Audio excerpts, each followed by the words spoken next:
in studio nowadays. For me, it just had a lot of things that I love in a movie. It was sort of a mix of genres, and I felt like it could be something that was very unique and cool and sweet and funny and scary and all at the same time. So I was like, I'll do it. In the beginning of the film, when you meet my character, he's living underground in a bunker, which humanity is sort of all kind of gone down into these protective bunkers that were, built to keep people safe when the apocalypse hit and the monsters sort of took over the surface of the earth. And so he's kind of like the youngest one in his bunker. He's sort of like the ninth wheel in a way.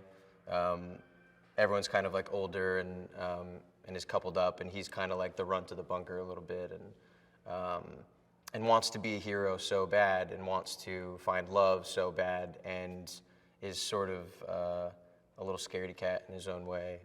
He just is so incapable of handling any kind of. He wants to be brave more than anything, and he really just can't find it in him, and it's just it's sort of like his goal to to one day help and to protect and to find Aimee, who is his girlfriend from when he was a kid, and he's still is longing for, essentially. Joel and Aimee reconnect over the radio at one point.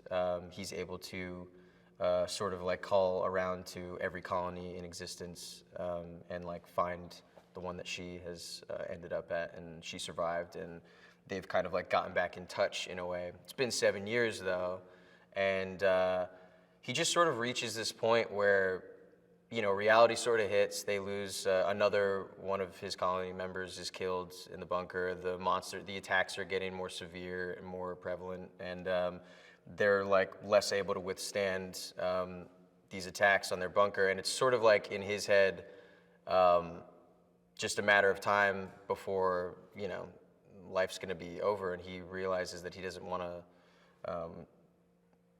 end up alone and end up without love. He's never gotten to fully experience that. He never got to finish this journey with this person that he started with at a young age. And so he kind of just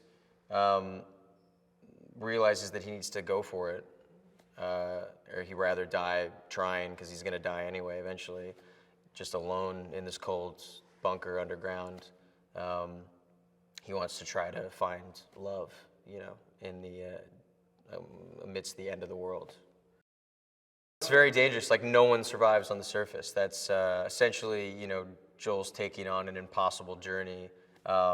Even trained groups of hunters, can't survive on the surface. It's sort of anything and everything can and will kill you out there at this point.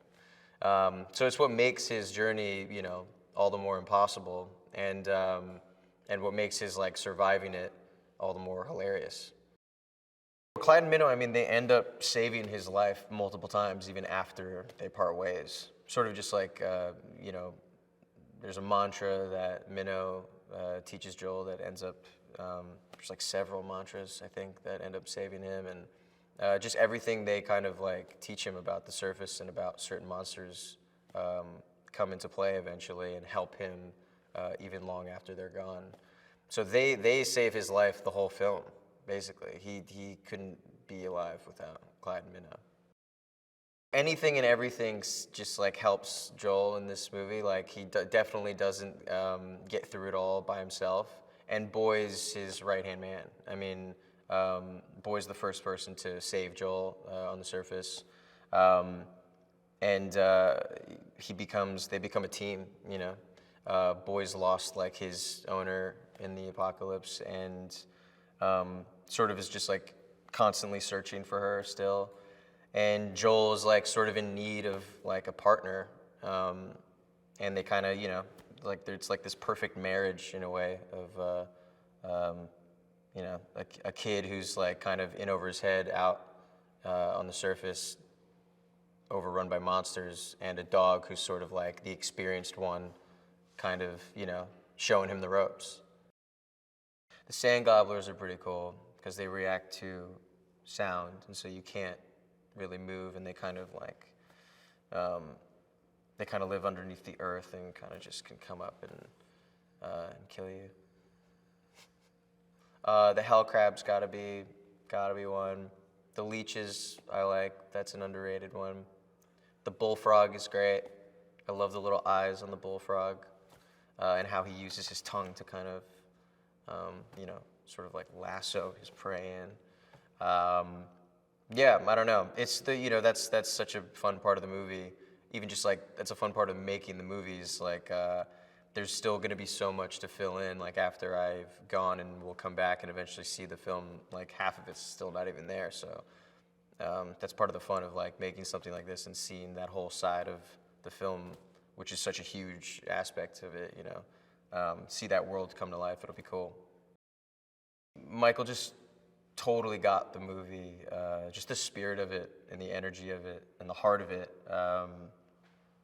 From the get-go, like I remember being sent, his materials on it, like really early on, just how he saw the film and how he was kind of pitching how like his vision for it. And I remember it was really amazing. He sort of did it through like from the perspective of Joel. In a way, he kind of created the world like as the character would in his way, like in his journal. It was sort of like his whole vision for the film came in this journal, and it just made it come to life. I just think it was, I always felt like his sensibility for all the